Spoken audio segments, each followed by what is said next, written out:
ప్రధానమంత్రి నరేంద్ర మోడీ గారిని కలిసి రాష్ట్రానికి సంబంధించిన అనుమతుల విషయంలో నిధుల విడుదలకు సంబంధించిన అంశాలలో తెలంగాణ రాష్ట్ర అభివృద్ధికి సహకరించమని చెప్పి వారిని కలిసి వినతి పత్రాలు అందించడం జరిగింది. కాంగ్రెస్ పార్టీ ఎన్నికల సమయంలో ఎన్నికలు ముగిసిన తర్వాత రాజకీయాలకు అతీతంగా కేంద్ర రాష్ట్ర ప్రభుత్వ సంబంధాలు సత్సంబంధాలుగా ఉండాలని, సత్సంబంధాలు కొనసాగించాలన్న ఆలోచనతోటి కేంద్ర మంత్రులను, ప్రధానమంత్రిని అందరినీ కలిసి వివిధ శాఖలలో రాష్ట్రానికి సంబంధించిన సమస్యల మీద వాళ్ళకి వినతి పత్రాలు ఇవ్వడం జరిగింది. రాష్ట్ర అభివృద్ధి కోసం నిరంతరం పనిచేయాలన్న ఆలోచనతో వారు కలిసినాం. వారి వైపు నుంచి కూడా సానుకూల స్పందన కనిపించింది. ఏ అంశాల మీద ఈరోజు మేము ప్రధానమంత్రిని, కేంద్ర హోంశాఖ మంత్రిని కలిసినామో ఆ వివరాలన్నిటిని కూడా మా ఉప ముఖ్యమంత్రి వర్యులు బట్టి విక్రమార్క గారు మీడియాకు వివరిస్తారు. మీరే విస్తరించారు, మీరే వాయిదా వేసారు. నేను తారీఖులు ఏం చెప్పలేదు. విస్తరించాలి, పిసిసి అధ్యక్షుడిని నియామకం జరగాలి, మంత్రివర్గ విస్తరణ జరగాలని ఏఐసిసి అధ్యక్షుడికి విజ్ఞప్తి చేసినాం. వాళ్ళ పరిశీలనలో ఉందని చెప్పినాం. ఇప్పుడు కూడా వాళ్ళ పరిశీలనలో ఉంది. మీరే విస్తరించారు, మీరే శాఖలు పంచారు, మీరే వాయిదాలు వేసారు. అది కూడా నేను అడిగాను. 7 తారీఖు 3 సంవత్సరాలు పూర్తవుతుంది, ఆ లోపల కొత్త అధ్యక్షుడిని నియమించండి అని చెప్పి నేను విజ్ఞప్తి చేసిన. ఇప్పుడు బాలు ఏఐసిసి అధ్యక్షుడు కోర్టులో ఉంది. దీనికి సమాధానం మీకు అక్కడి నుంచే సరైన సమాధానం వస్తుంది. అది అక్కడ చెప్పాల్సిందే. నాకు ఏకాభిప్రాయం ఉంది, ఆల్రెడీ చెప్పేసిన. వేరే వాళ్ళని నియమించండి, దాంట్లో ఏం భిన్నాభిప్రాయాలు, ఏకాభిప్రాయం.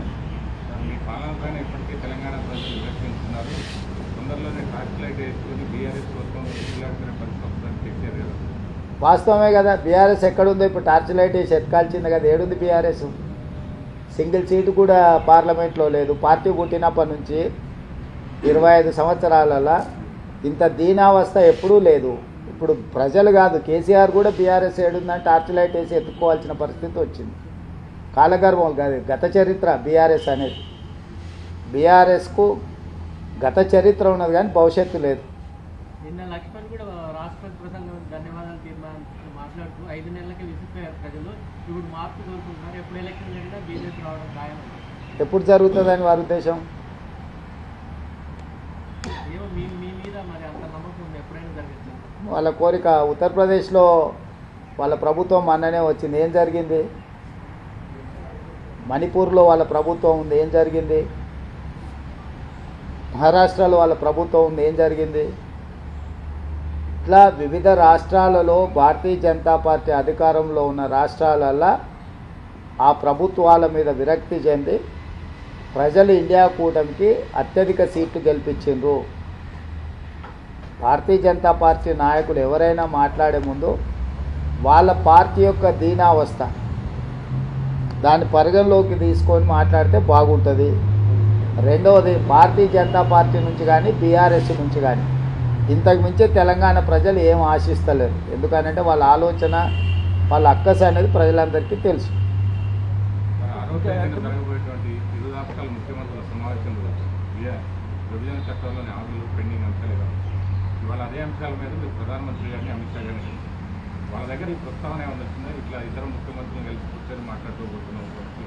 తెలుసు, అమిత్ షా గారికి చెప్పిన 6 తారీఖు రోజు రాష్ట్ర విభజనకు తర్వాత రావలసిన మా రాష్ట్రానికి అన్ని విషయాల మీద 6 తారీఖు రోజు మేము ఒక మంచి వాతావరణంలో కూర్చొని చర్చించుకుంటున్నాం.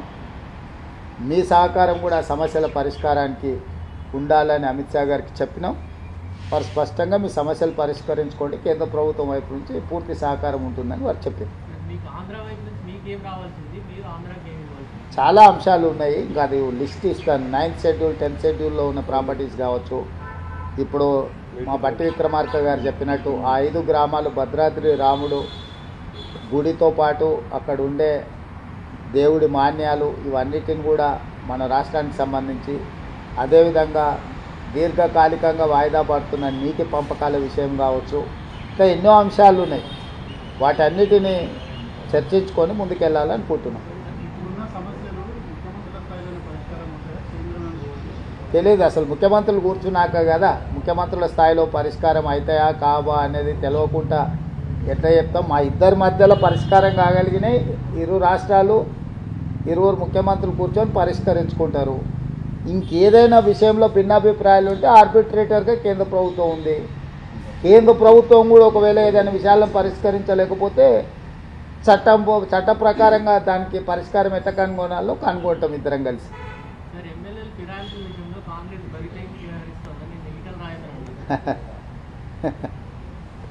ఇక ఏం మాట్లాడతాం?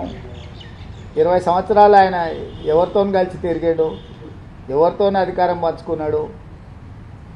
ఆయన కండువాలు కప్పేటప్పుడు ఎప్పుడైనా మాట్లాడిండా? పోనీ 11 రాష్ట్రాలల్లో భారతీయ జనతా పార్టీ ఎన్నికైన ప్రభుత్వాలను పడగొట్టింది. ఆ విషయమన్నా తెలుసా వారికి? కర్ణాటకలో కానీ, మహారాష్ట్రలో కానీ, గోవాలో కానీ, బీహార్లో కానీ, మధ్యప్రదేశ్లో కానీ, ఇప్పుడు మధ్యప్రదేశ్లో ఉన్న ప్రభుత్వం ఏం చేసి తెచ్చుకున్నారు? ప్రజలు ఇస్తే వచ్చిందా?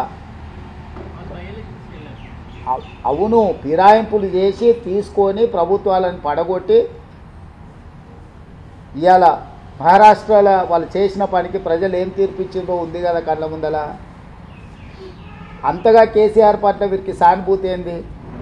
కేసీఆర్ మీద ఇంకా ప్రేమ తగ్గనట్టు ఉంది.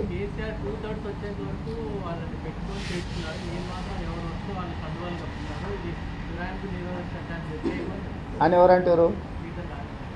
అంటున్నా ఆయనకి ఇంకా కేసీఆర్ మీద ప్రేమ తగ్గినట్టు లేదని అంటున్నా. వాళ్ళు ప్రేమించుకొని మాకేమో అభ్యంతరం.